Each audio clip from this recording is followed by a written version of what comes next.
me, please. You're going to score today. You're going to score 100%. Hello.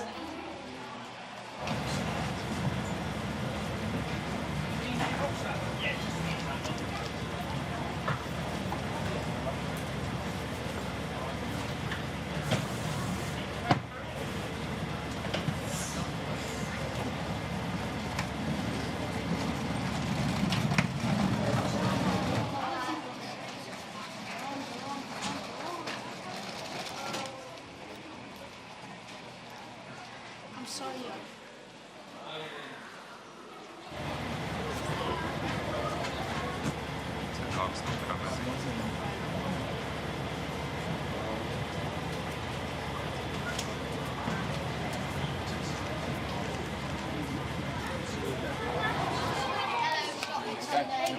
Don't score against Chelsea. Thank you.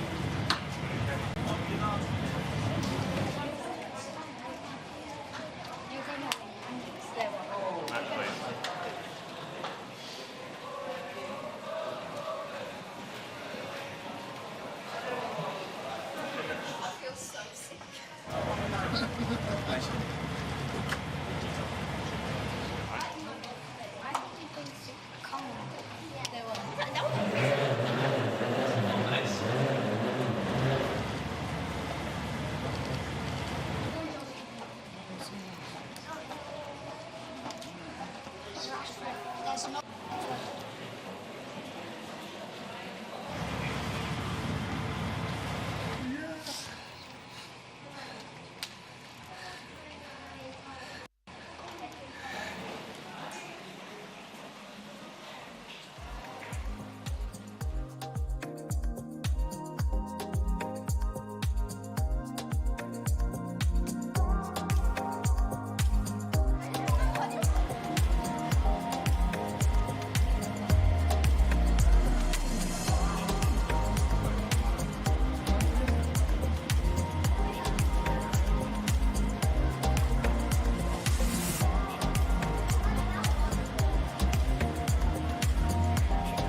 back at Wembley for the 2024 FA Cup final. Last weekend we made history as we became the first team to win 4 Premier Leagues in a row. Well, we look to make history again today as we aim to become the first team to win back-to-back league and cup doubles. So, let's head over to Box Park now, where it's filling up nicely with lots of excited City fans. Are you confident enough to answer City Derby Day goal scorers since Pep arrived in 2016? 12 correct answers and you win the shirt. Or you can pass it, but if he gets it right, you don't win the shirt. I'll play him. He's choosing to play. Right, talk to me real quick. If he doesn't get 12 correct answers, you've won a signed Bernardo Silva shirt. It's as simple as that. Do you think he's going to get it right? No. How many do you reckon he'll get? 8. He thinks he's going to get 8 out of 12. Right, let's get a timer started. You have 30 seconds to answer City Derby Day goal scorers since Pep arrived in 2016. The guys behind the camera are going to count as well. Are we going to start the clock? Okay, 3, 2, 1, go. Haaland, Bruyne, Company, Bernardo, Grealish, Foden, Aguero, De Bruyne, said that. 42, 192, 193 got 16, what is it, 9? Bernardo. 193, 16 of you. Who's too much? It's gone. Keep them in, Jackie. Yeah. Oh, listen, it was a valiant effort, but you have won the Bernardo Silva shirt. Have you got a word for your mate? Unlucky. Ruthless. I absolutely love it. There you are, mate. There's your signed Bernardo shirt. The question is, FA Cup finalists since 2000. You have 30 seconds to give me 12 answers. If you don't feel like you can do it, you can pass it to Harrison. But then the power is in Harrison's hands. Yeah. What would you like to do? You put us to shame up here with this physique. I need an answer. I think I'm going to pass it, actually. He's going to pass it. Harrison, you confident? I mean, I've got to be. 30 seconds to give us 12 teams. Are you ready? Okay, your time starts now. Right, City, United, Wigan, Watford, Liverpool, Arsenal, Chelsea,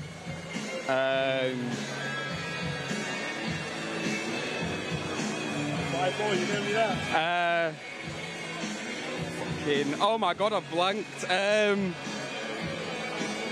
Who have I not said? Southampton, Leicester, of West Ham. I'm so sorry, you've run out of time. Harrison, you were so close as well. That was really, really good. Which means you have won the signed boots by doing nothing. Would you like to play or pass? I'll pass. He's passing. You seem happy about that. No, I'm not very happy. 4 Premier League titles with Manchester City. So think about the guys maybe who've been there for a long time, all right? Let's start the clock, okay? In 3, 2, 1, let's go. Aguero, Scott Carlson, Ruben Diaz. You've got 1 so far. Ruben Diaz isn't 1. Fernandinho. De Bruyne. Sterling. Oh, I'm lost. Think about the players who've been at City a long time. Pressure gets me. Oh, I don't have a clue. I'm lost. No Grealish. Time is up, mate. You were really close. Like, to be honest, the players you can see on the screen there. The players, doesn't it? I mean, it's a tough question. It's a hard question. Right, listen, you've won the signed Rodri ball simply by just turning up. So congratulations. There's the ball for you. Well played, mate. Cheers. Hi, I just wanted to wish you the best of luck all the way from New York for Saturday's game. I hope you crush United. Good luck. Good luck. Come on, you City. You can go and do this. Let's get this cup and finalize the season. Go on, City. I want to wish you guys all the luck in the world. But you're not going to need the luck because you're going to absolutely thrash Man United. All right, you Blues, go make it happen. Let's get the FA Cup. Come on, City. 3-0 in the FA Cup. Keep the unbeaten run going. Up the Blues! You can do it, boys. I know you'll do us proud. Proud to be a Blue. City, you are the best team in the world. You inspire me to do very well in life. We were there last year, boys. Can't be there this year. Come on, City. To Manchester City, I would like to say good luck, all the best, play well, enjoy the game, and don't forget to win that FA Cup. You have to win that FA Cup and bring it home. Go Power Rangers. You can do it when Man City winning. I'm wishing all of you guys the best of luck in the match. Come on, City! Hi, this is Manchester City Military Veteran Supporters Club. We want to wish everybody at Manchester City, including the players and the coaching staff and Pep Guardiola, all the best. Come on, lads. One big last push. All the way, you can do it. City till I die. Come on, boys. Hi, City. Lexin here, all the way from South Africa. Would like to wish you guys all the best for the FA Cup final. Hi, guys. Let's go. Come on, boys. We're going to win the cup. One, you gotta go for an hour like me. You have to do it. Yeah. 63, it's a long time waiting. Get 4 in a row and a cup behind it. Come on, lads. You gotta do it. You gotta do it, boys. Yes, come on, City. You're still the best team in the world. I know you will win. Hey citizens, I'm rooting for you all the way in the FA Cup final. You've had an amazing season and I know you've got this. Hi, I'm Fira from Jakarta Blues, Indonesia. Manchester City, let's get the FA Cup trophy as we did last season. Good luck, lads. All the best. Let's finish off the season. It's been excellent, this one, as all the rest. And then enjoy yourself and have a good holiday. So it's good luck from me and good luck from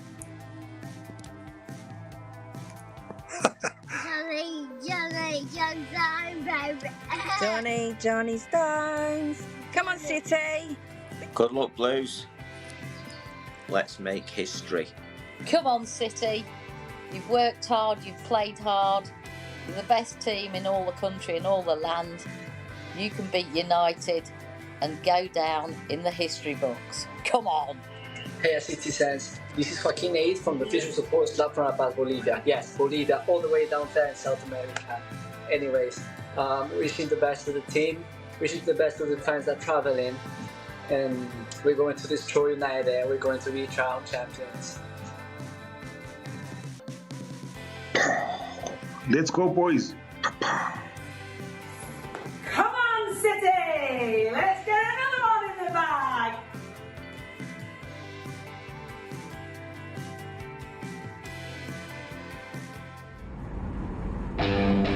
Welcome to Manchester. Manchester. It's just a different vibe around Manchester. Everybody knows it. It's the people, the atmosphere. We've got the best people in Manchester. The best thing about being a Mancunian, we all have an attitude, that's wrong. He's too cool to do the Poznan, isn't he? Come on. The music, the football. Home to two of the most famous football teams in the world. There's a bit of a rivalry. It's been a fixture which has divided families. United have held the upper hand for a long time. Why do you do it to yourselves, Manchester City supporters? You just get born with it, didn't you? We win the FA Cup semi-final and that was the tipping point. The rise and rise of Manchester City. We have a neighbour. Sometimes neighbours are noisy.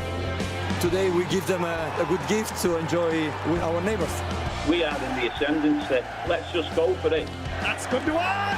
We'll be back. But tonight, Manchester's Blue Day tonight. People of my age spent so many years wishing for days like this.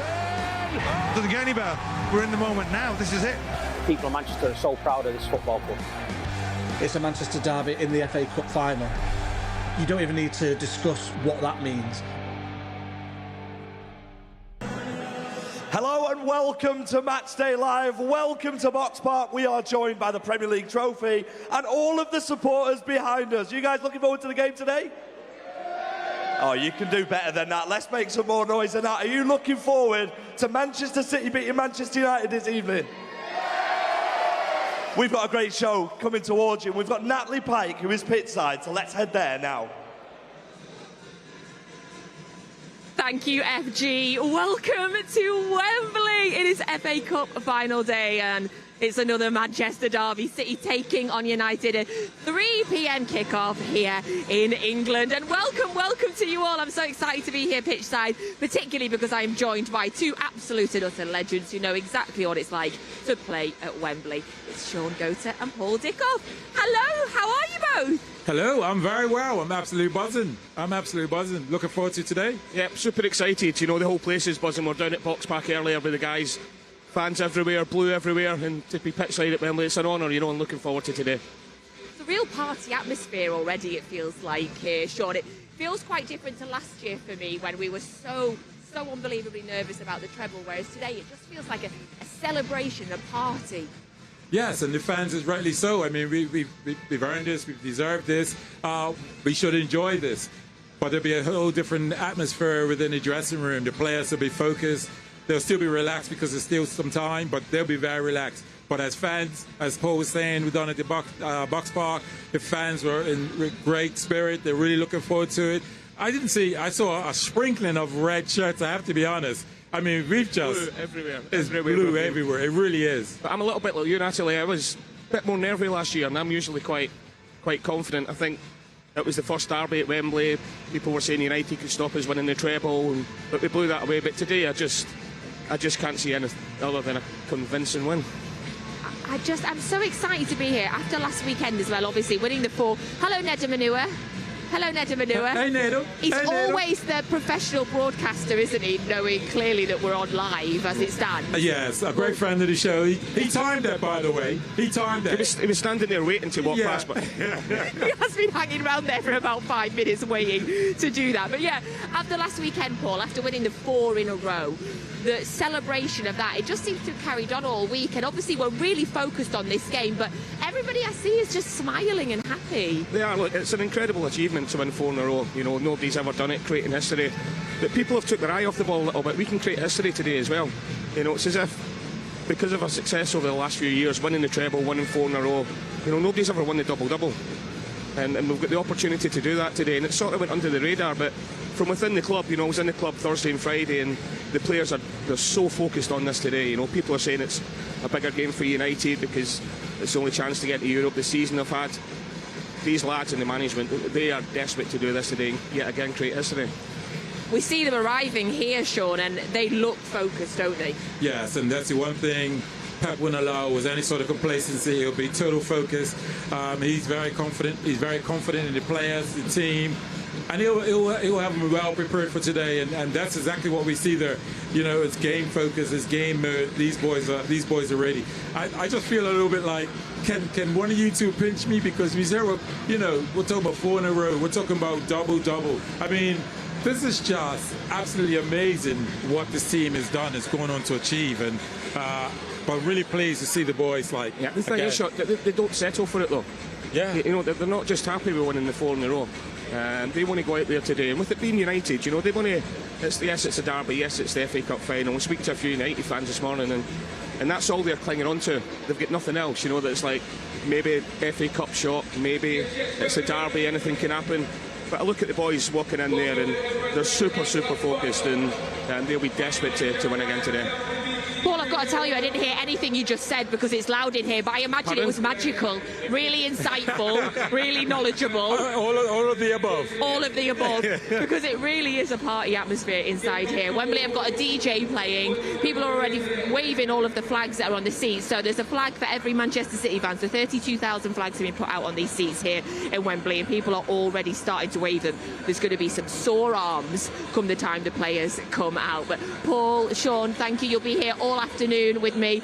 Very excited to spend the afternoon with you all, and to you all as well. So, of course, you'll know that in the summer, City are off to the States. There is a 4-game pre-season tour that is taking place. Now, the first game, City are taking on Celtic. They also have a big game today up in Scotland versus Rangers. 2 derbies going on. That game's taking place in North Carolina. That is the home of 6-time NCAA basketball champion winners, Tar Heels. So, FG is at Box Park, and do you know what? Amazing coincidence, he's managed to find the head coach, Hubert Davies, who also happens to be a City fan. I am joined by Hubert Davies, head coach of the North Carolina Tiles. First things first, you arrived this morning. I did. How was the journey? It was great. I slept the whole way, but I'm ready to go. A seasoned traveller, as you can tell. First time at Wembley today. Am I right? First time at Wembley. It's our bucket list. I brought my youngest son. He loves soccer and he loves Man City. So it's our first Man City game as well. So we are hyped. Oh, well, what a game it is to be. Let's talk about the atmosphere here in Box Park. It's brilliant, isn't it? Yeah, I'm going to bring all these fans back to North Carolina so they can cheer for the Tar Heels. This is amazing. I'm so excited about this game. Let's have a word on the game. How do you think the game is going to go? Oh, Man City's going to win. At least 5-0. Let's go. Let's do it. Then we're going to party all night. How did the Manchester City journey start for you? What? How did the Manchester City journey start for you? Well, it started with my youngest son. He liked Man City because it's the same colors as North Carolina, and then I grew to love it. And we've been fans since. Absolutely love it. And let's talk about North Carolina as a whole. Yeah. What's the Manchester City representation like in North Carolina? Well, it's the same way as Man City. I mean, every year we got to win a national championship. We were really good this past year. We fell short. We were one of the better teams in the country. And of course, we're going to be on a US tour in the summer. Are you going to be joining us? Yes. Man City's coming to North Carolina. We will be. So they'll be right there. So they're coming to North Carolina, so I can't wait to see them. And what do you think the score is going to be today? The score today? 5-0. 5-0? Yes. And who's your favourite Manchester City player? Who do you think is going to be scoring today? Haaland, at least 3. Listen, it's an absolute pleasure to meet you. I hope you bring us the beginner's luck, and I hope you come to many Manchester City games, and best of luck. Thank you for having me and my son. It's really appreciated. It's awesome to meet you. Thank you so much. Thank you so much. Thank you so much to FG there and everybody at Box Park. Love you, Hubert, already. Hubert's saying that we're going to win 5-0. 5-0. I said 4, but I'll take 5. Go on then. And it would, of course, top off what has been an incredible week for the club. If we were to win today, we'd become the first ever team to win back-to-back doubles, so FA Cup and League. But, of course, last weekend we won the Premier League title for the 4th year in a row, becoming the first ever team to do 4 in a row. 136-year history of the football leagues. And we did it 4 times in a row. And do you know what's even more remarkable about that? Something that I read in the week that just blew my mind.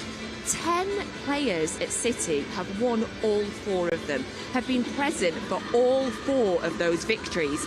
Walker, Diaz, Stones, Aki, Rodri, De Bruyne, Bernardo, Edison, Carson and Foden have all been a part of it. And do you know what blows my mind even more, Shaun? The ones that have joined and won the Premier League every year since they've been here. Like Ruben Diaz doesn't know anything but winning the Premier League.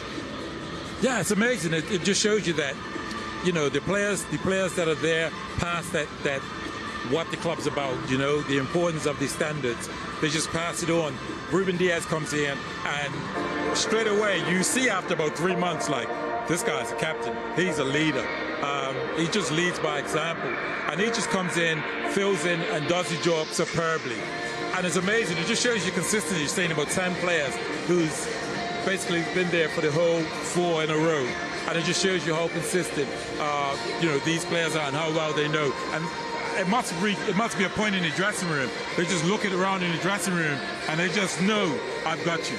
And the others look back and say, yeah, I've got you today, let's do this. And it must be an amazing feeling for those players when they get in tricky positions and just say, we know what we do, let's go and do it.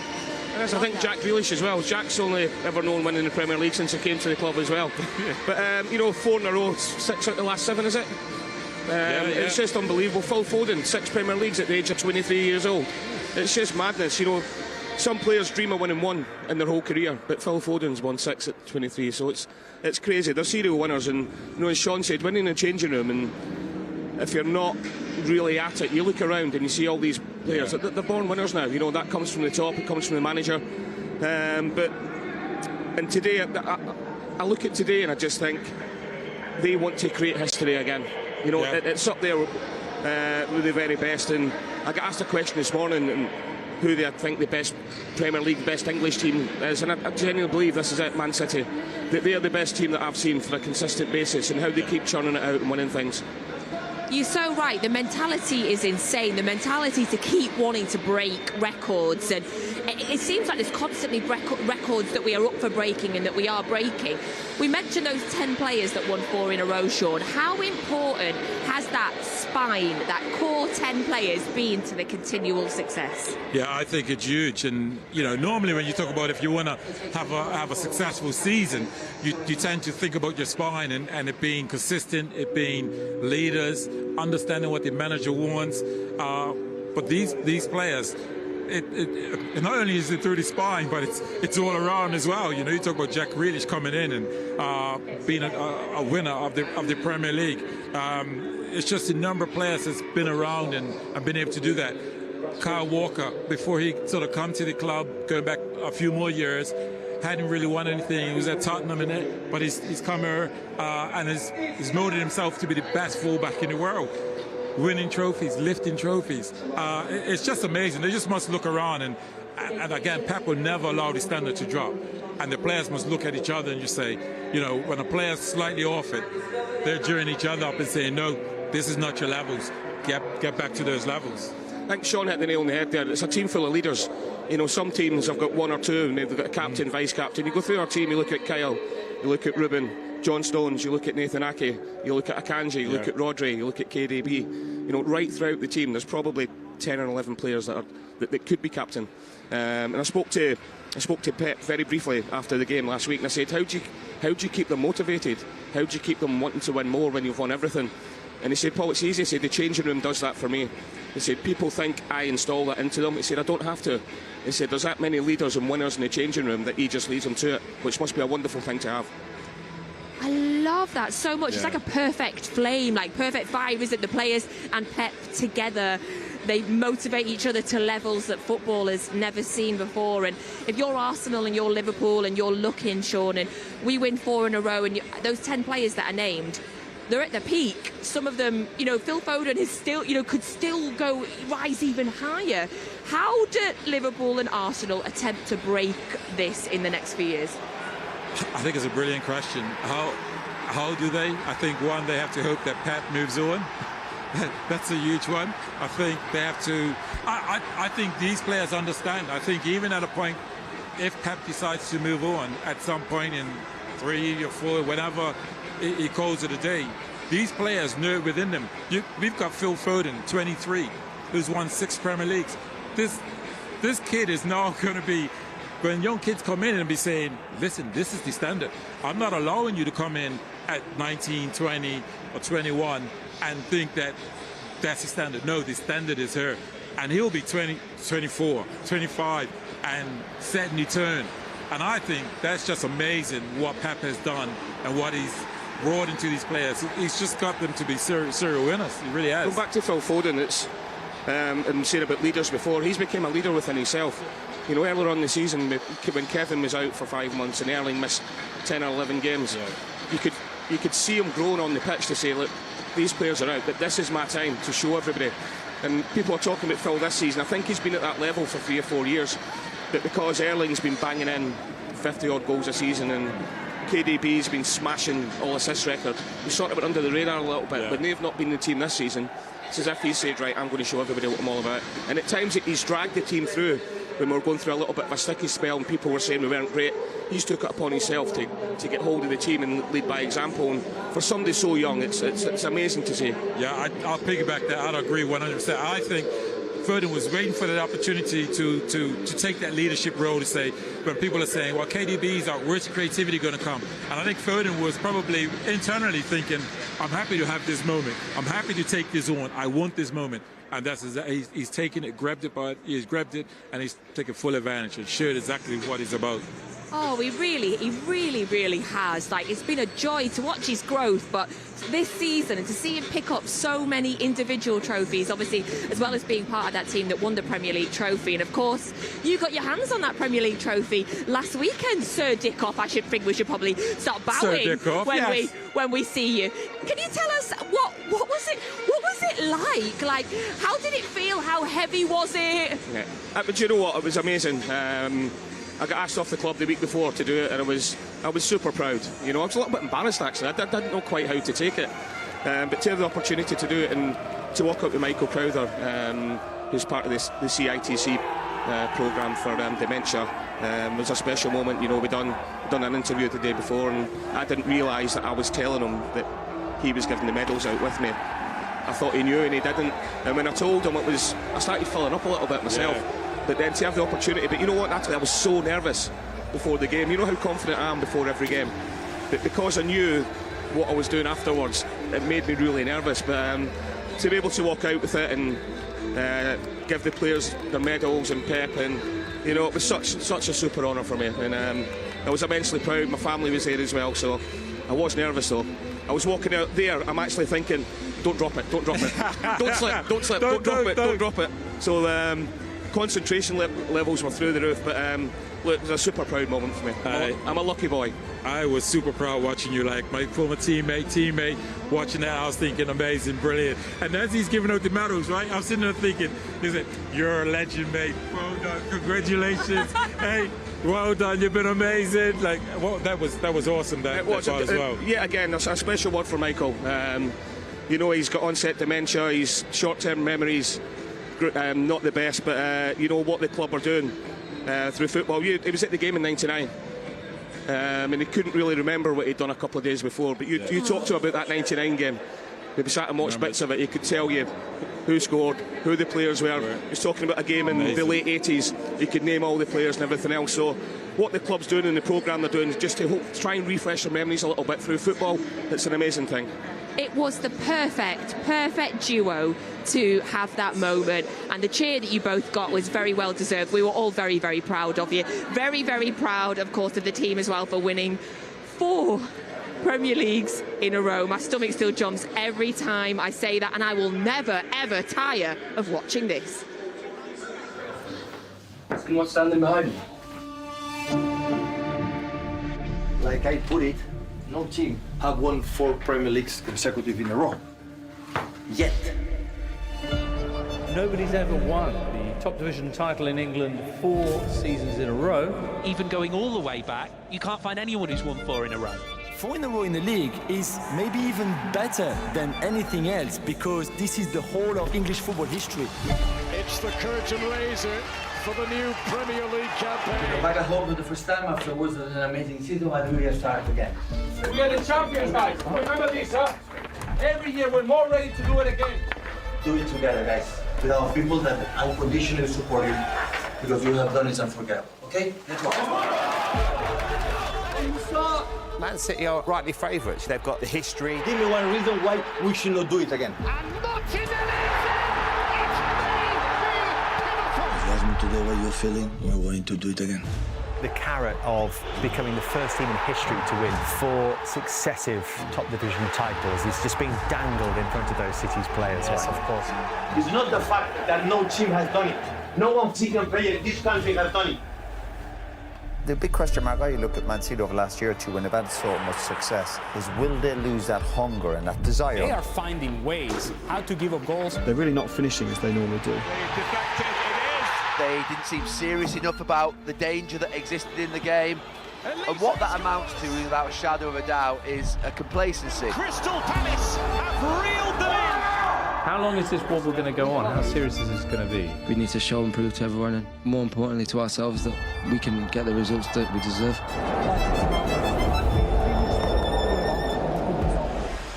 Gordon's gone for goal! Oh my word! De Bruyne looking to shoot. Oh, he scored! Kevin De Bruyne is back. De Bruyne's ball. Bob coming in. Bob's in. Oh, he scored! Brilliant! Pep, wow, enjoy that? Blood. It's never been this tight this stage of the season. 3 teams at the top separated by just 1 point. The challenge is ourselves. It's not Arsenal, it's not Liverpool. I think we have seen Manchester City leave the title. The build-up starts now to Manchester City against Arsenal. We've been working on the season for this moment, guys. We are the champions. We defend the ground. If I had to choose one, I would choose the Premier League. Why? 4 in a row. That's what's going to happen. And they've made history already last year, but if they can get that 4th trophy in a row... Destiny is in our hands, guys. We depend on ourselves. Is this the best Premier League title race we've seen? Now is the moment you have to prove how incredible you are as a team.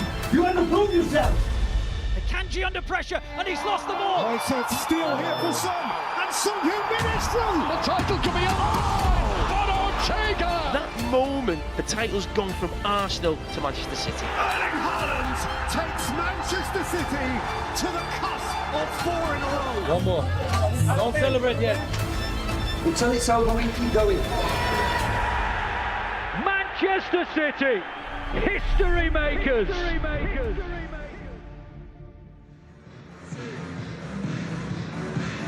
Yes, welcome to Box Park. Welcome to a blue Box Park. FG and Danny joining us here. We've got the Manchester City team news to reveal to you guys watching on Matchday Live and everybody here at Box Park. In goal is Ortega. Our captain, Kyle Walker. John Stones. Nathan Ake. Josko Vardiol.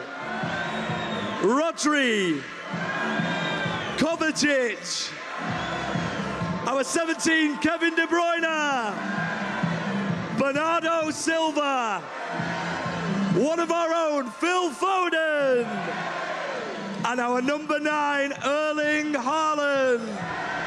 Substitute for Manchester City is Scott Carson, Ruben Diaz, Jack Grealish, Jeremy Doku, Julian Alvarez, Manu Akanji, Mateus Nunes, Oscar Bob and Rico Lewis. Over to you, Danny. Right, OK, we are going to find out the all-important Manchester United team news. Is anybody interested? Is anybody interested? No, neither am I. Come on, City! Let's head back. We've got the most important team news. Feeling good? Box Park, feeling good?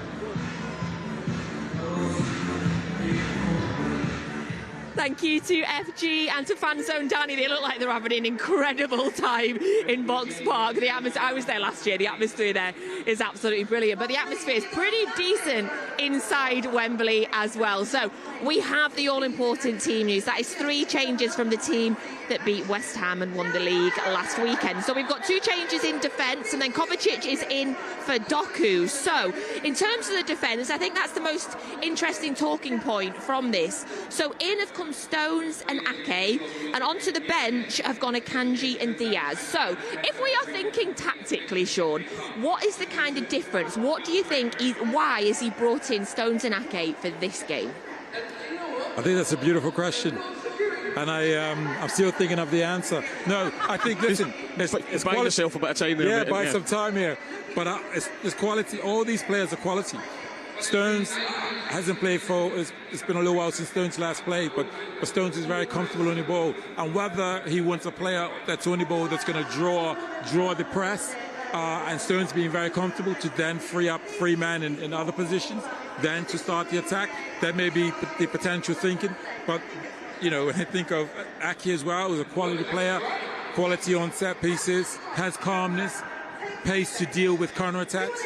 But that's the same with the players that are out. Yeah. Diaz a leader, so what's your review? I think the big one is John Stones for me, and how he comes into midfield. I mean, sometimes he's on the left wing, he's playing as a 10, he's for the centre half. And I think United, you know, for the last couple of weeks, they've changed their system a little bit. You know, Haaland's dropped out a little bit. Fernandes has played as a false 9 to try and give him a bit more control in the midfield. So I think if United want to block out the midfield today, John Stones could be the one that can go in, outnumber them in there and give us extra man in there, but with the quality he's got as well, you know. And we all know John Stones. He's not played for a few weeks, but personally I'm delighted to see him there today. It's a big pitch. United are going to sit back deep, so we're going to control the ball, and there's nobody better than John Stones to do that. I'm rather intrigued because Paul's right. We know Stones is great at stepping in with the ball or being a double six alongside Rodri if need be. But Kovacic is a player that could also drop in that area, creating that support alongside. So I find it really interesting because Stones, we've known, he's been able to start plays and end up almost like a 10 as a centre-back. And you think, or as an 8, and you think, he's a centre-back. What's he doing in that role in that position? So I'm really intrigued. Does he want Stones to step in and continue carrying on? Or, is it mainly for the build-up and having that caution? Yeah, we know the City teams and Pep, that they want to control the ball, they want to control the game. And I just think it must be a nightmare when United see John Stones in the team not playing in a few weeks. They might have to tweak everything they've worked on this week because they know that in that box in midfield that we're going to outnumber them. Kovacic, I think, has been absolutely fantastic. Yeah. Love it. Absolutely love him. He gets in the ball, he controls the game as well. And like Shaun said, if Rodri wants to push a little bit forward, or John Stones does, he's got the experience and the football brain just to sit in there a little bit as well. Yeah. So I think it's a team that is going to control the ball, but not just control the ball for the sake of it, but we'll look at cutting United open a little bit. I have been a huge Kovacic fan this season. I've said it a few times on this show. The way that he's slotted into this team, and again, it's about the control that he gives us. Now, I love Jeremy Doku, the excitement of seeing Jeremy Doku get the ball and start running forward. But I'm also good in the knowledge today, Shaun, that if we need it, he's on the bench. But what I'd rather do today is just control the game from the first minute. Is that the kind of thinking, do you think, in terms of Kovacic playing and Doku being on the bench today? Yeah, I think Doku's is a great player in a game like today to bring off. It's almost like a great plan B because, again, he's a player that you may know where he's going, but it's stopping him.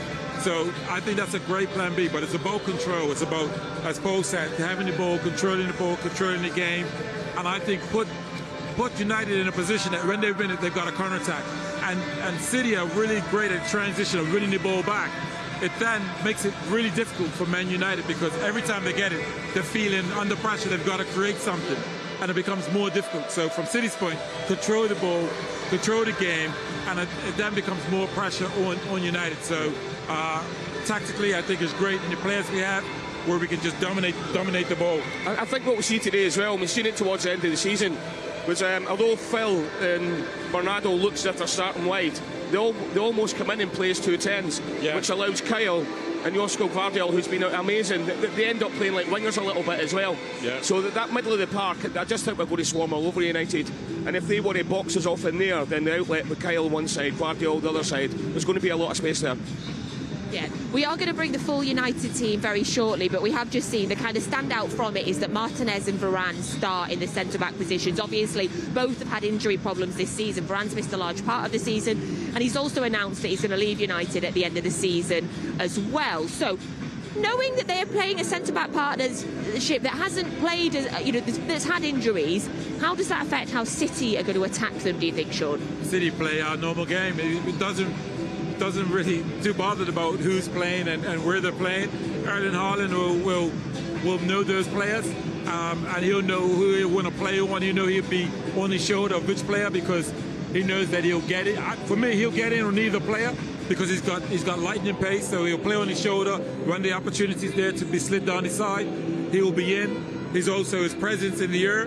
If balls are coming in the air as crosses, not something City do, but I think he'll dominate in that area as well. So I don't think he'll be too fussed about who they have in their defence. He'll play his normal game, but I think their problem's going to be who picks up. We normally have 8 or 10 or 2 10s. I could see Pep doing something where we almost got 3 in the pocket behind Haaland. I could actually see that. And then it becomes a real difficult challenge because you're gonna have Foden in there, De Bruyne and Kovacic. Now you got 3 players into the pocket as opposed to 2 behind a striker. So, and that'll cause the centre-halves a problem because they won't want to leave ourselves one-on-one with Erling.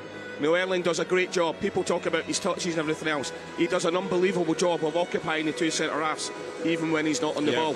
So if, let's say, if Phil comes into the pockets or Bernardo or everything else, do they come out and try and engage them? And if they do, the ball down the sides there. But it's a big game on a big pitch to bring 2 centre-halves in that haven't been fit. Yeah. Just quickly explain to anybody that doesn't know, what's the pocket? There you go. That little space in between their centre, their back four, and their midfield.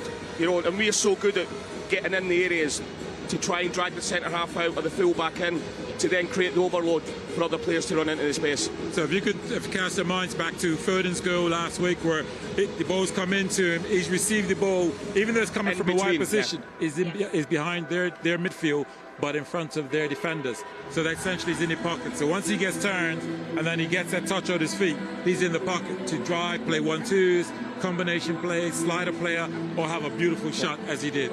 It caused teams such a problem because the midfielders don't know if they can go in to pick him up, but the centre-halves don't want to come in to do it and leave the space in behind. So, and we've got Phil that can do it, we've got Kevin that can do it, we've got Bernardo that can do it. You know, some teams have one player that picks up that 10 goal in the pocket. We've got 3 or 4 players, and for the opposition team it must be a nightmare to try and pick up. I love the pocket. The pocket's a great place. I love it when Phil's in that pocket. In terms of the United team, we've seen them arrive now. The team is on your screen now. Those headlines for you say Martinez and Varane play. Rashford, who of course wasn't picked for England in the week, plays as well. Is there a pocket for United? Who's in it? Is it Bruno? Well, Bruno will be the player there, one on the ball, to be able to find those passes. He has quality, you know. He has quality. He can find the players if they make those runs, putting balls in behind, whether it's through on the ground. He has that quality. The problem he'll face is having the time on the ball, because City don't really let up and allow you much time. But also the body positionings of the defenders. When he's got the ball, their body position isn't flat if a ball's going to behind. You know, City's defense is like this, so they're ready to run that way. So these are like little small details that make the difference in being able to stop a quality ball that's going through as well. It's an interesting one with Marcus Rashford today. You know, how does he react to getting left out? Because he would have been devastated. But, you know, is he in that mode where he's not sulking, but his confidence has been shot to bits? He's not had the best season and that's knocked him back a little bit more? Or is he going to say, right, we're at Wembley here, I'm going to show everybody what I'm all about. I'm going to show Gareth Southgate, I'm going to show England what they're missing out on. I've no doubt about today, United are going to sit in. There'll be 4-5-1 for a majority of the game, and they'll look to hit the likes of Rashford. It's Garnacho and Haaland at the front. Well, I'm sure. It's Garnacho in the team as well. Haaland's not in the team, sorry. No, so, Haaland's not in the team. They're going to sit in and try to hit us in the break. So as long as our concentration levels are at a maximum, that's the only threat they're going to have today.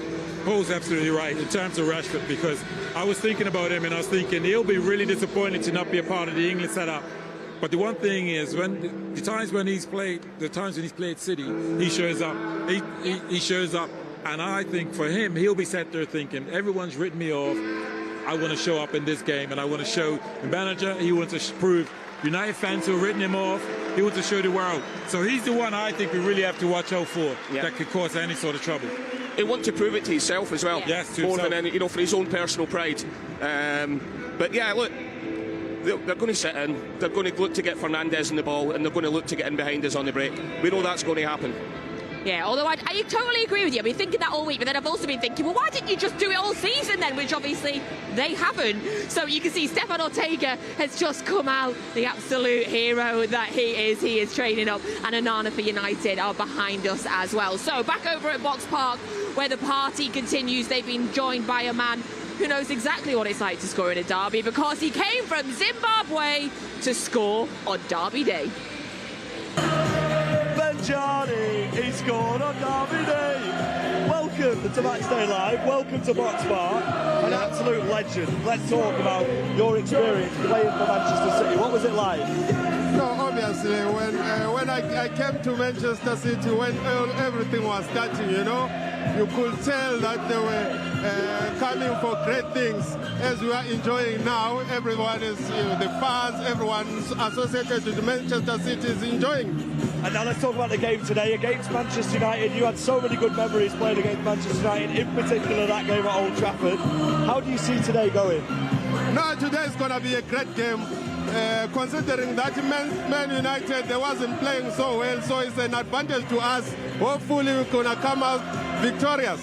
Hopefully we are indeed. Now let's talk about the fact this group of players have won 4 Premier League titles in a row, which is an absolutely incredible achievement. What do you make of them?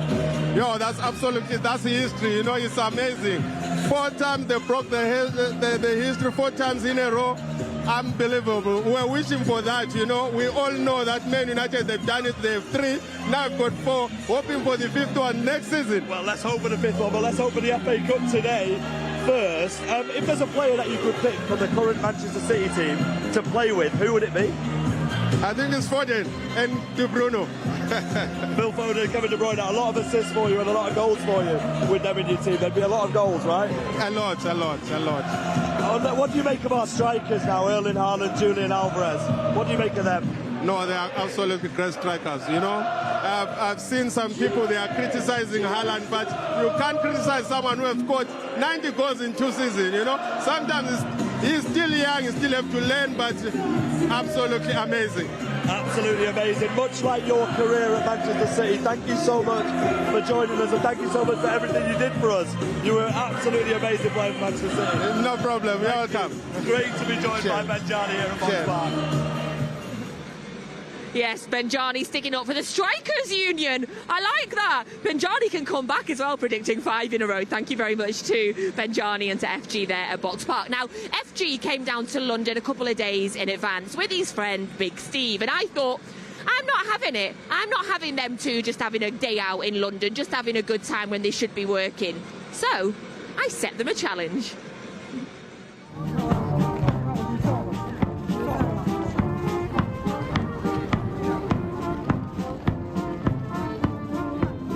We've just seen the change of the cards. Bit like Manchester. Oh, I've got a FaceTime call from Nat. Hi, Nat. Hey FG, hey Big Steve. I want you both to go on a tour of the capital. Except I'm going to set you some riddles and you have to work out what the next location is. And I want you to use at least 3 different modes of transport. Good luck, boys. Get going and I'll see you at Wembley. Oh my God, it's actually a riddle as well. Go on. Time is writ upon my face, my heart ticks in its weary place. Big Ben. Let's go. Natalie, you didn't expect us to pull some strings because we got the Flag Consultancy taking us, and this is a mode of transport. It's a truck, you all right, mate? Pick-up truck. Let's go. Adios. We'll go to Big Ben, please, mate. Let's go. Right, mate, here we go. Cheers, lads. Oh, they were nice, weren't they? They was. Right, so, last season, Huddersfield. Huddersfield at home. A return for the king, Kevin De Bruyne. Kevin De Bruyne, yeah, he was brilliant, wasn't he? It was good to start the FA Cup campaign like that, 5-0 at home. But Kevin De Bruyne, I think getting him back on the pitch and fit was what we needed. I've just got a text. Oh, it's Natalie again. Again. Right, okay, time for clue number 2. I have an eye, but I cannot see. What am I? London Eye, innit? Yeah, London Eye. So we can go to London Eye. We've used one mode of transport. I know. Boat. You could literally just have a full day here, couldn't you? You all right? But listen, I'm on. That's all. The next FA Cup round was against Spurs. Yeah. And what a special night it was. Not only because of the supporters, but because of the result and the history Manchester City have at that stadium. Like Pep said beginning of the season, the next mission is to score and win at Tottenham. 9,000 City fans, Friday night, FA Cup, under the lights. We got the job done. Another text from Natalie. I thought we'd be done now, considering we're a million. We've done every mission she wanted. Let's raise a glass to 4 in a row. Let's raise a glass. Raise a glass. So think of like high glass. The Shard. The Shard.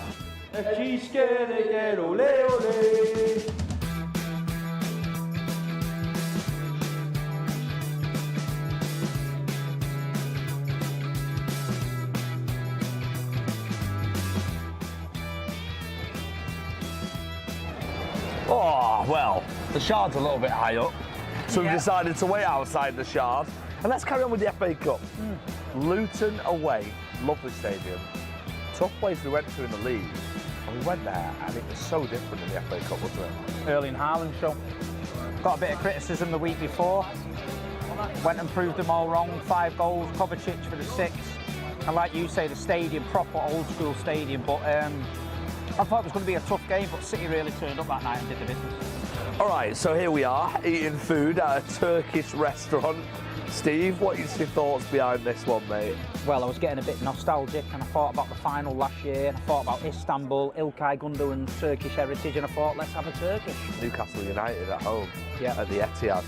A brace from our Portuguese man. Bernardo, yeah, he stepped up, you know, with İlkay leaving. We were looking for somebody to fill the gap, and Bernardo Silva, he always delivers, and yeah, 2 goals, it was a great game. I've just had a text, by the way, off Natalie, and she's given us another clue. Phil is the jewel in our crown. Can he unlock the defence on Saturday? Where are the crown jewels? Tower of London. Let's head there. OK, we've already done 3 modes of transport. How about a bike for number 4? Are you mad? I've got the worst bad back in the world, carrying you all day. We're walking. Let's go. Tried. Sorry, Nat. Oh, we made it. The final stop, the Tower of London. And where better place to revisit that semi-final? I feared for us after the Madrid game. I thought it took it out of us, but watching them on that Wembley pitch, we wasn't at our best. The passes wasn't as crisp, but you know what? We did it, and we dug deep, and Bernardo Silva, again, we spoke about him today. He pops up, gets the winning goals and sends us to Wembley again. We can make history. Well, you know what I mean? The first team to win back-to-back doubles. These are the incentives for the team, it's the incentive for the fans. Plus, it's a local Manchester derby, so we've got to do our jobs in the terraces, get behind them and that. But I'm looking forward to it, and let's just cap the season off now with another trophy. Well, we've been around London for the day. Should we go and get a brew or something? Why not? Well, let's go, shall we? Can't wait for tomorrow. Let's go. Come on, City. Well done to FG, and well done to Big Steve there for taking on the challenge. As always, living their best life. So you can see the Manchester United team arriving at Wembley. If you're just joining us, the news is that Marcus Rashford returns to the starting 11, as does Rafael Varane. Casemiro drops to the bench along with Amad Diallo. So the Manchester United team for you. You can see there it is Onana, Wan-Bissaka, Martinez, Varane, Dalot, Arabat, McTominay. I've just lost it on me thing. Mainu, Bruno, Garnacho and Rashford. That is the Manchester United team. Honestly, it's so unbelievably loud inside Wembley. The atmosphere is absolutely incredible. And they're also currently reading out the Manchester City team to the people inside Wembley. And every time they say a City player, the roar goes up. So, in terms of that Manchester United team, we mentioned Marcus Rashford before. Scott McTominay has probably had one of the standout seasons for the players, for Manchester United players. Of course, for you and I with our Scottish hats on, Paul, we're happy he's had a good season. We're hoping he has an incredible summer. He also has a phenomenal record. He scored in the quarter-final and the semi-final as well. Is he the biggest threat on the pitch for United today? I think he will be. It'll be interesting to see whether Scott plays as a false nine or whether Bruno does, or whether they dovetail between it.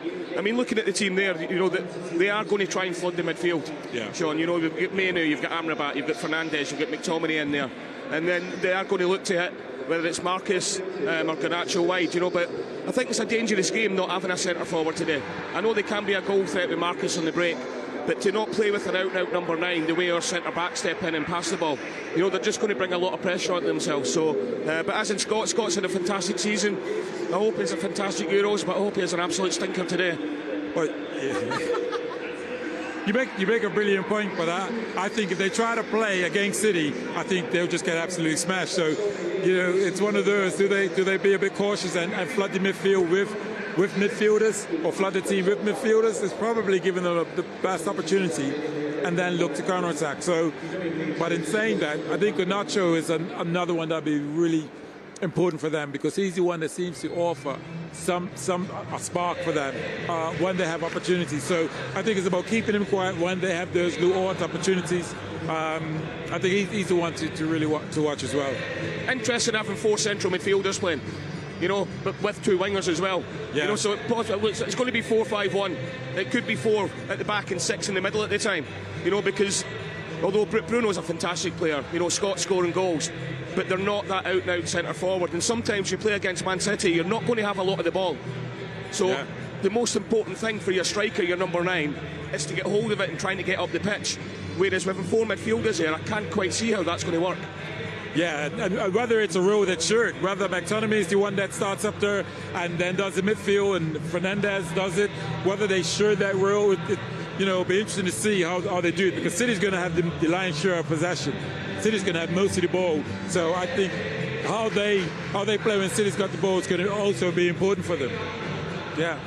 So interesting there in midfield, of course, attack as well, Haaland not playing, but I think it's the defence that's really interesting, because that's where they've had the real injury problems this season with Maguire and Varane, Martinez. Obviously Casemiro had been dropping back and playing. Casemiro drops to the bench today, which is a bit of a surprise as well. But what do you make of the defence, Paul, in the fact that they have been really injury struck this season?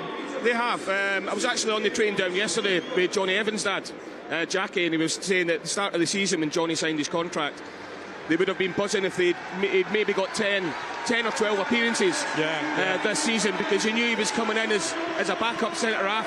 They said he's made 29 appearances this year, Johnny Evans, so it shows you the problem. I think Johnny's done great, but it shows you the problems they have had injury-wise. Casemiro, I'm not surprised that Varane and Martinez have came back in the team, but I thought they would have pushed him a little bit in the midfield, because he's on the ball, he's the best midfielder. So it's an interesting team selection. I still can't get my head around, when they get the ball back, how are they going to get a centre forward to hold it up to bring others into the play? Yeah.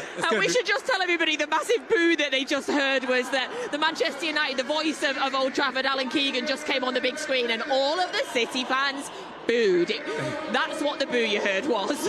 It is. And listen, just going back to the United thing, I think it's going to be really challenging for them to figure out how to get the right balance, because City will have the ball, dominate the ball, but as Paul said, that centre forward needs to play an important role and holding that ball up to bring United up the field and to see how they can get themselves progressing. So it's going to be really tough for United. It really is. Shawnee, do you think the way they've set up will put the players into a negative mind coming into the game? Sorry, if you're coming into a big game, you want to be positive, you want to be confident. Yeah. The way they're setting up without a centre forward, do you think some of the players are thinking that's a negative thing to do, that they might come out feeling a little bit negative about the game? They probably will. I think the positive they've done is Casemiro can't play centre half, because Casemiro plays centre half. We were playing real fancy ourselves against Casemiro, because he doesn't have the pace. Even now, he don't have the pace. But to have his quality in the midfield is interesting, that he hasn't gone and pushed him into the midfield. So clearly he's got more confidence in Amrabat and the others in the midfield. So I think if City start well, that can really unravel, because we can't quite figure it out. And I think if it plays a little uncertain within United, then everybody will smell a bit of blood. City will just go for them. Yes, City will go for them, and hopefully in 13 seconds, just like last year, we will all be celebrating. 10 seconds. 10. All right, 10. Let's not get greedy. Yeah. Let's not get too greedy. Of course, over at Box Park, they've just been celebrating all day, because they're just having a wonderful time, and FG continues to live his best life. So we're going to go back over to Box Park now, where I think he's found some retro shirts.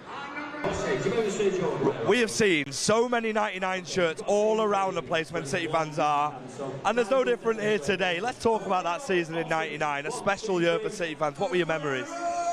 Memories just like the big signing of Andy Morrison. That was the main signing. It totally changed the season, turned us around. He was absolutely brilliant that year. He said he turned us around. What did you like so much about Andy Morrison wearing the shirt? He only cost us 80 grand. I absolutely love it. Do you remember the Manchester derby from that season? There was no Manchester derby that season. Trick question, you got it right. What was your favourite game that season? Oh, I don't know.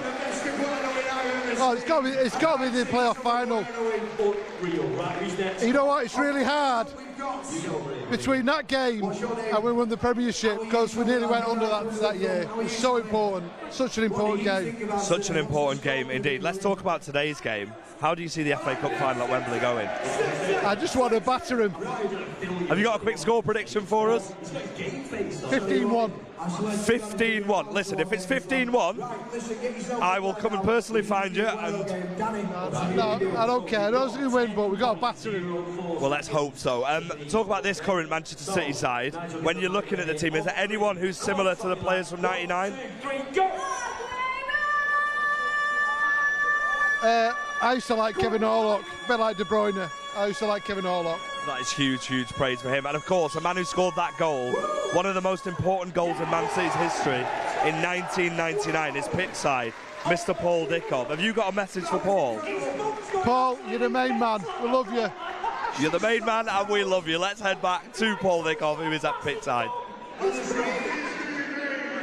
Thank you so much to FG, and I absolutely love that retro shirt. I still have my original one that I wore at Wembley in 1999 at home, and of course I think I'm gonna have to crack it out again because we are celebrating 25 years since that day. I was here, and of course so were these two men. They were both here as well. Oh, out of the corner of my eye, there is Alfie Haaland just walking past us. Hey, Alfie. Hi. He's waving. He's waving. So, 25 years ago, gents, you know what it's like to play here. You know what it's like to score here. I never, ever tire of talking about 99. I never, ever will. We'll always remember the incredible moment. Now, we're seeing the moment, some of the moments now, Paul. But I want to talk about the fact that, of course, that was you, or that was Kevin. You're about to score the next one that takes it to penalties. But we never talk about the fact that you missed your penalty, Paul. No, we don't need to talk about that. No, we don't. But Kevin does remind me that he scored in the game and scored his penalty. And he tends to get forgot about. But look, here it is here. Look, the goal. Look at his pass. There you go, Paul. A precise pass, but then, you know, to see it at the back of the net, still get goosebumps now when I'm watching it. It was a magical moment for me, for the club, in the day, and to think, if we win today, Natalie, it'll be 25 trophies in 25 years. So there's a little stat for you. Is that what it is? Yeah. So it's written in the stars today. But it's fate, Paul. It's fate. It's fate. But you know, to think that was the old Division 2 and what it meant to the club at the time, and then to see the club here now, it's the fans we're all the most delighted. Hit the post. Hit both posts. I know it's my big mating goal as well. So. But you know what, Paul? I'm not going to laugh at you because at least you stepped up to take a penalty. Yes. Well, I'm not going to laugh either because I was fifth. And Paul and the boys know. Listen, we need to get it done before the goat steps up. If you ask Nicky Beaver, he says, I knew I had to save it because the goat was taking the next penalty. It was brilliant. And listen, games like that are huge because you need to perform well, but you also need a little bit of luck. When I'm shooting, that ball deflects to Paul. And Paul, I think of all the players on the pitch, none of them's really getting that shot away apart from Paul because Paul had really quick feet. But the other little bit of luck you need, it takes the slightest of nicks off the defender. Get away, yeah. This is the luck you need. And it goes in. And for me, it was one of the most proudest, most joyous. Andy, by the way, was still coming up the steps. Yeah. He's lifting the trophy. I'm not even coming around the corner. I was like, the trophy lift has happened. Yeah. Got to have a word with I was Andy. still walking up the steps as well. The big man couldn't wait to get it. And there's the gaffer. What a man. What a man. You know, I say it all the time. We say it all the time. I don't think Joe gets the credit that he deserves. Yeah. You know, when he came into the club to 56, 57 pros, to then get his back-to-back promotions, you know, it was an amazing job that he did. And amazing. We all love the gaffer. You know what? I'll tell you a secret. I was going to wear my 99 jersey today. I really was because every time we come here, it just brings a really good feeling. And forever, I'm just like, I love this guy. I love it. It was an amazing moment. But to think where we are now as a club. I know. To think where we are as a club now, just going on. World-class players, world-class manager. These rackets that we're achieving, you know, and breaking. It's phenomenal. It is, and a lot of the fans that were at Wembley that day are here now. You know, so for them to go through what they had to go through and be here on the back of winning the treble last year, possibly another double-double, they're the ones I'm most delighted about because they backed us through thick and thin that season, you know, when it wasn't all great. There was a couple that left, though. There was a couple that left, eh? Before extra time, wasn't it? There was a couple. Noel Gallagher left. Did he? Yes. We need to have a word. We definitely need to have a word. Eh? Leaving, thinking it was Shaun. over. There we go. I did not Wouldn't leave. expect anything less. Thank you. I cried and said to my mum, I am staying, I am going to let them off. And people around me thanked me for the fact that I made everybody stay. We were watching the trophy lifted, so we didn't see you give this guy a big smacker. But exactly. You did. You did. Can we see it again for everybody that didn't? Paul's like, no. No. There you go. To be honest, I think every City fan would like to give you both big kisses, as we'll never forget, because often I've said, and we've spoken about it many times, Paul, the club, I believe with all my heart, the club would not be here now, would not have achieved what we'd achieved if you all hadn't have got promoted that season. It just wouldn't be the same now.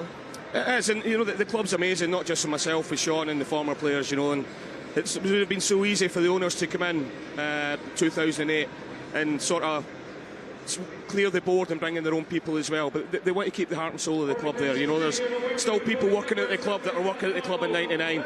You know, they don't forget, they want to keep the heart and soul there, and for me and Shaun to still be involved in the club the way we are, it's fantastic, and they never forget, the fans never forget, but the club don't forget as well, and it's a real honour to be involved in this. Yeah, we will never ever forget. You're hearing the Manchester City fans sing Blue Moon and the Manchester United fans try to boo it. Go, Shaun! In my heart, without a love of my own. Oh, we're going to get a kick in now. Is this the one?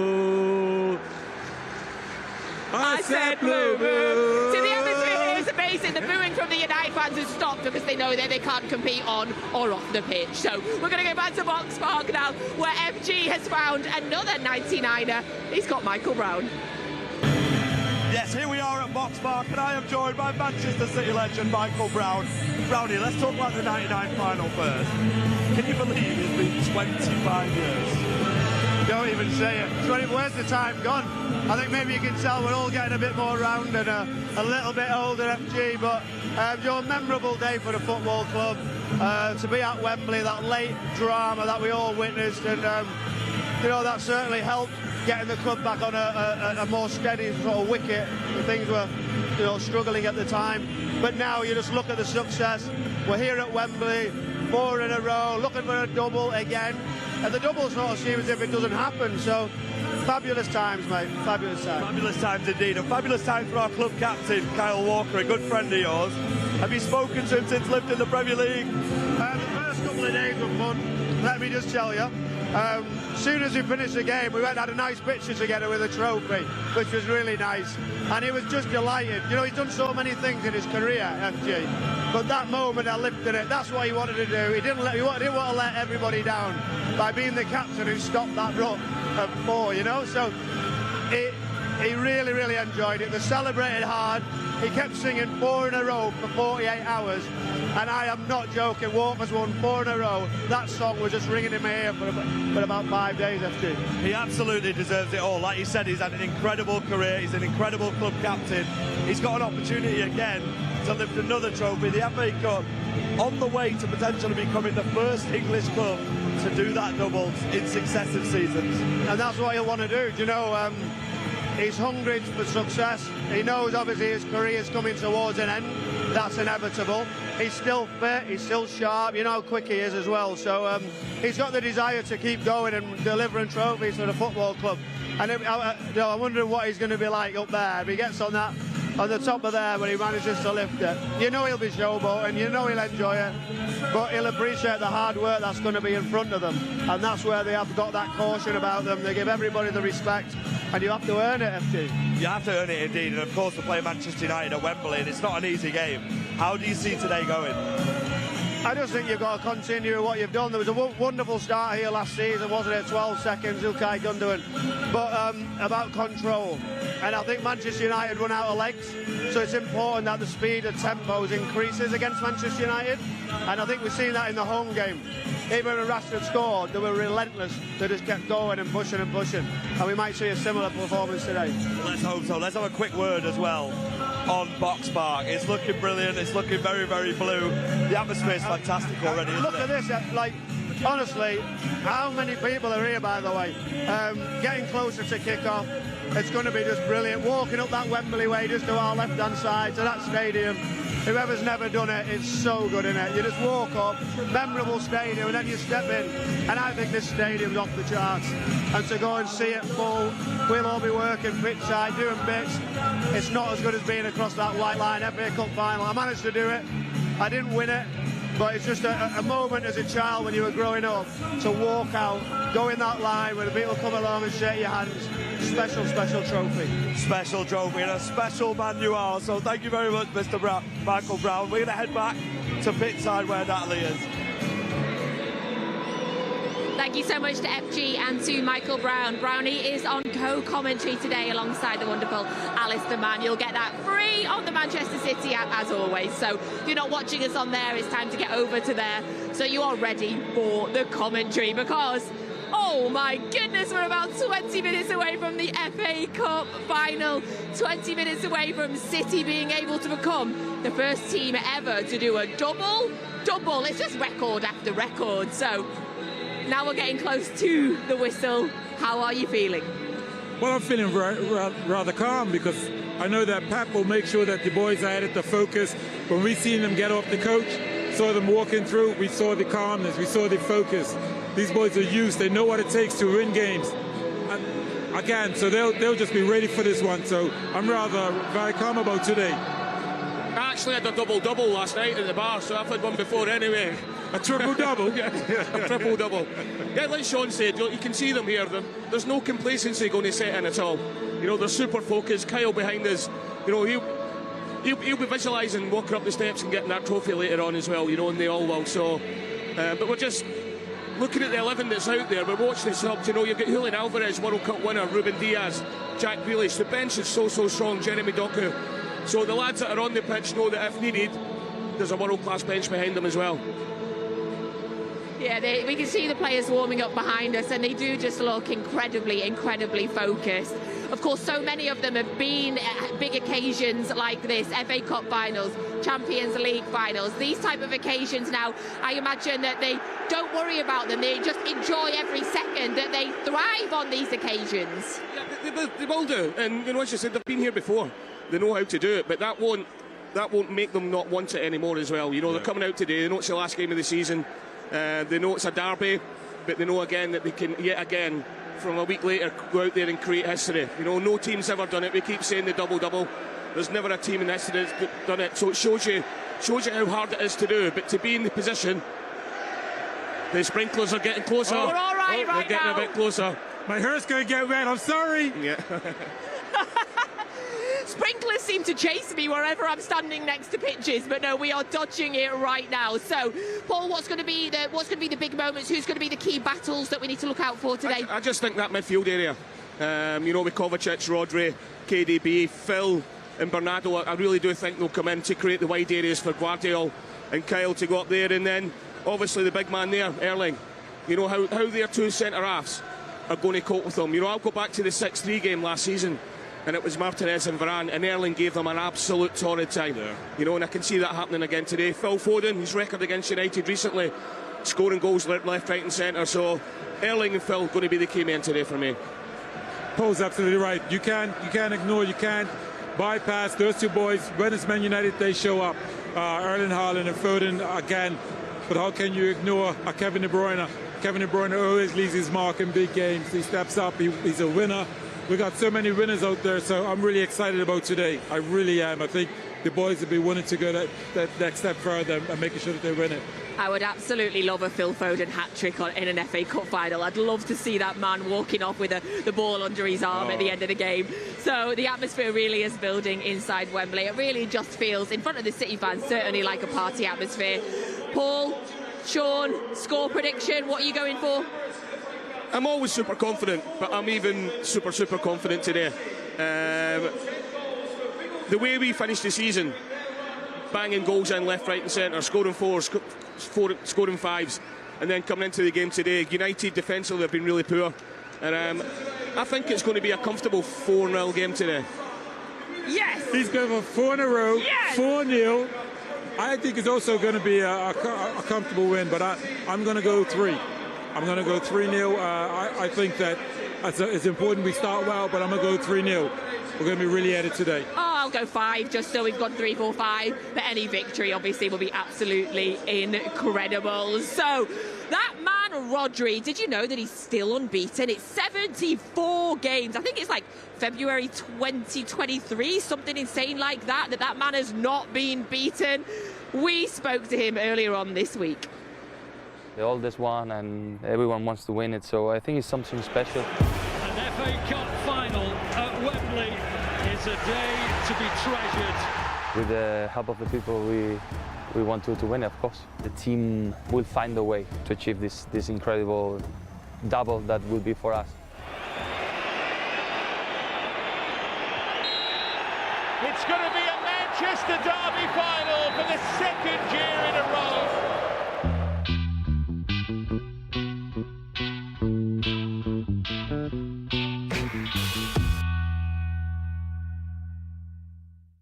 So Rodri, now you've actually played more FA Cup matches than you played in the Copa del Rey. So does it feel like you've played a lot in this competition? You know it well? Yeah, of course. A long time in here playing FA Cup. And yeah, last season we could achieve the trophy, so it was so nice. So well done to Manchester City. They are the winners at Wembley. So we go looking to win the FA Cup for the 8th time in the club's history. How much do you and the boys look forward to competing in this kind of game, get more silverware? Well, of course, looking forward to play the final against a huge talent team, and of course our main opponents in Manchester. So yeah, it will be an incredible final for us, and yeah, I think with the help of the people, we want to win it, of course. Oh joy, more ecstasy, this time labelled Manchester. We won it in 1904. Does it feel special to compete for the same trophy 120 years later? It is. I think this is why one of the biggest values of this competition, the oldest one, and everyone wants to win it. So I think it's something special, something that when you're into a final, you really feel how the people love this, and they just bring it to the players, and that's why winning it in Wembley last season was great, and we want to repeat it again. It's the Cup Final, the greatest match of them all. This year, a tale of two cities, with white-shirted Birmingham hot favourites against Manchester, last year's runners-up. Manchester City had a goalkeeper in the 50s called Bert Trautmann. He was a German. He broke his neck in the final in 1956. But what's happened? Trautmann's down. He's injured. Teammates help Trautmann to his feet. He tells the trainer he's all right, but the crowd can see his neck is hurting badly.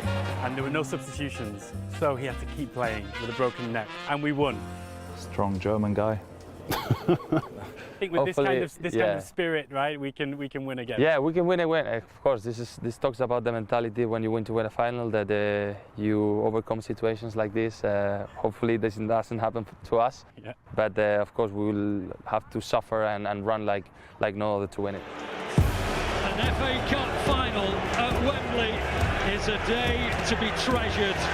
But when you combine all that a Manchester derby brings with it to all that a cup final can create, you've certainly got a very heady mixture.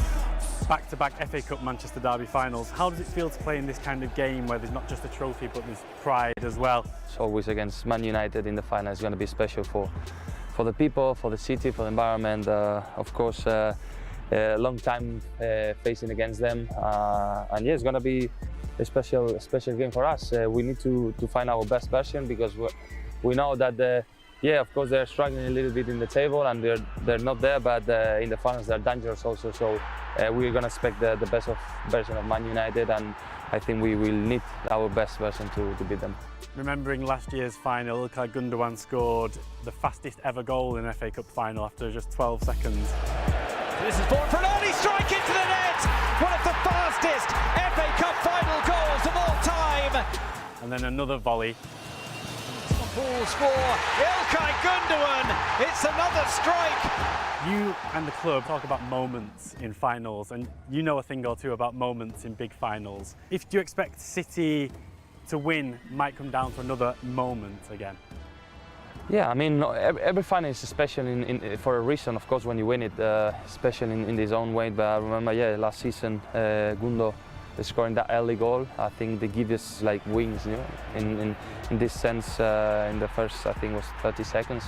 So it was a good way of starting a final. But at the end, we realized how tough it was. It was 2-1, very, very close. And yeah, every final is special. Of course, for me, it was the Champions League one, and many others have been. But this talks about the club mentality and the team. We're all going to need for all of them. And the lads, I think they show that they're ready for every challenge, even more if we're talking about final.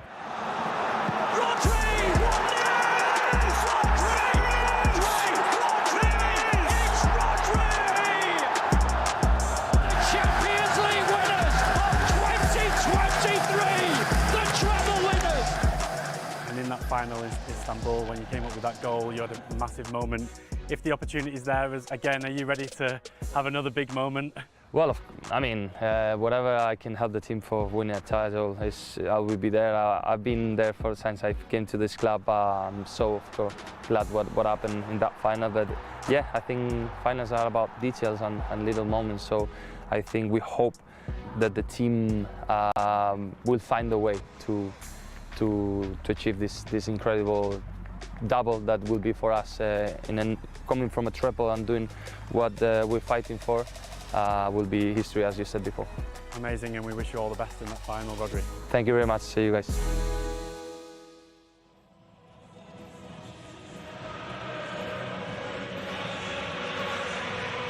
Well, a very warm welcome to Wembley Stadium. It is very much the Etihad Stadium South. It is one of those occasions that for a long, long time City fans used to dream about, getting to a Wembley Cup final. Remember, between 1969 and 1981 they didn't get to an FA Cup final.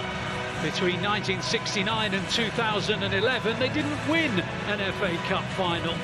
But now all of a sudden it is becoming a very pleasant habit indeed. Indeed, the Blues have reached the FA Cup final with regularity in the recent era. They won it in 2011. Of course, they were runners-up to Wigan a couple of years later. Won it again in 2019. Won it last year, of course, in 2023. And now they're back again for the showpiece FA Cup final less than 12 months later. Less because it was in June last year. It is a week earlier at the end of May this time. If you like your statistics, well, it is the 143rd FA Cup final. It is the 193rd Manchester derby. And it is just the second time in FA Cup history that the same teams have reached the final in successive years. Ironically, it is the first time that two English clubs have reached the FA Cup final in successive years, because the last time it was done in 1884 and 1885, Blackburn Rovers met Queen's Park. Queen's Park, those of you who know your knowledge, not Queen's Park Rangers, are from Glasgow. The last time City beat United 3 times in the same campaign was in 1969-70. They have that possibility in front of them after beating United, of course, home and away in the Premier League. Indeed, on both occasions, the Blues were handsome winners, scoring 3 goals in the process. City have won 6 of the last 7 meetings with United in all competitions, including the last 3 in a row. The first of those 3 was the FA Cup final on the way to the treble. At the moment, you can probably hear just about in the background the FA Cup final anthem, Abide With Me, being sung across the stadium. The pitch is completely covered with all sorts of regalia, and not to mention some soldiers as well. One side of the ground to my right is in light blue. The side of the ground to my left is in red. For obvious reasons, of course, the two sides in their usual colours this afternoon. If you're of a certain age, like myself, it was a dream to reach an FA Cup final. It was something that a whole generation of supporters never had the chance to do. And then in 1981, the Blues finally got there after a lengthy absence and drew the first game with Spurs, and then lost the replay by 3-2 on a Thursday night, actually. There'll be no replay, of course, this year. If it should go to extra time, then penalties will decide this particular contest. And remember, City have never been in a penalty shootout in the FA Cup.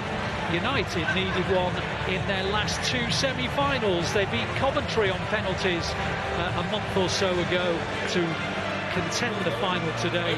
They also beat Brighton on penalties in 2023 to reach the final last year.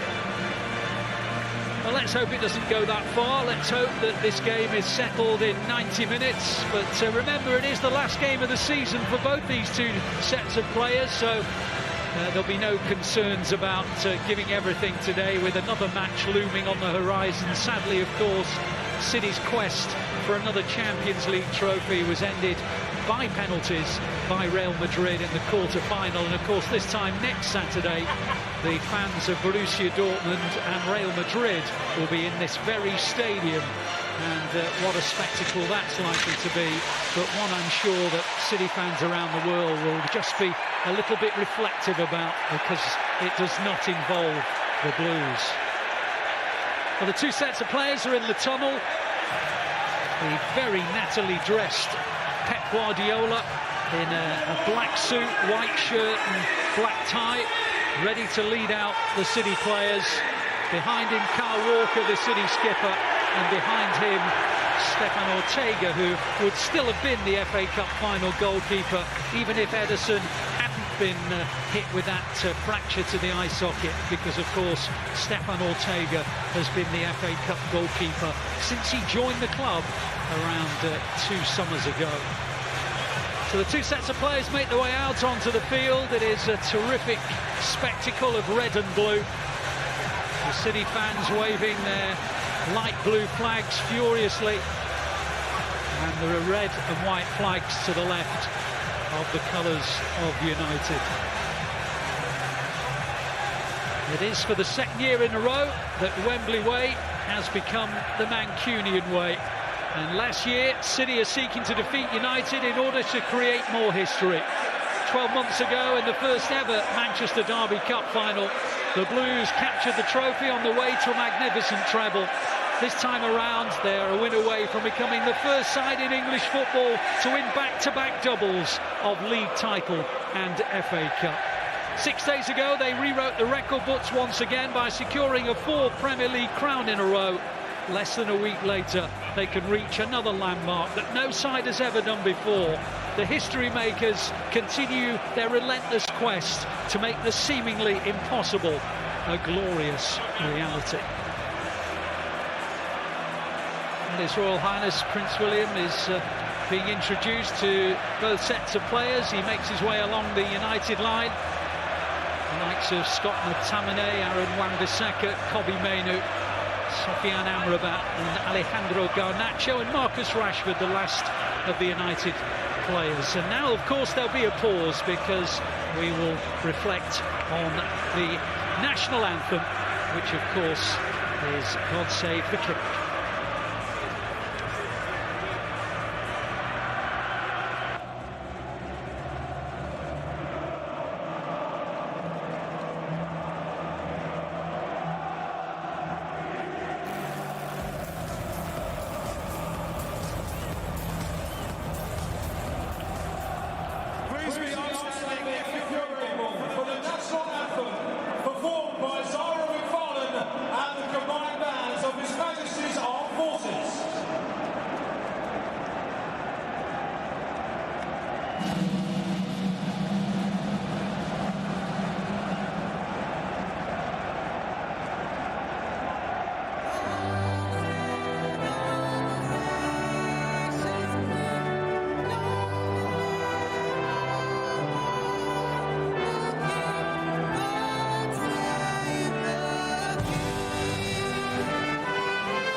A pause for the national anthem, and now an opportunity to look at our 2 lineups this afternoon, starting of course with City.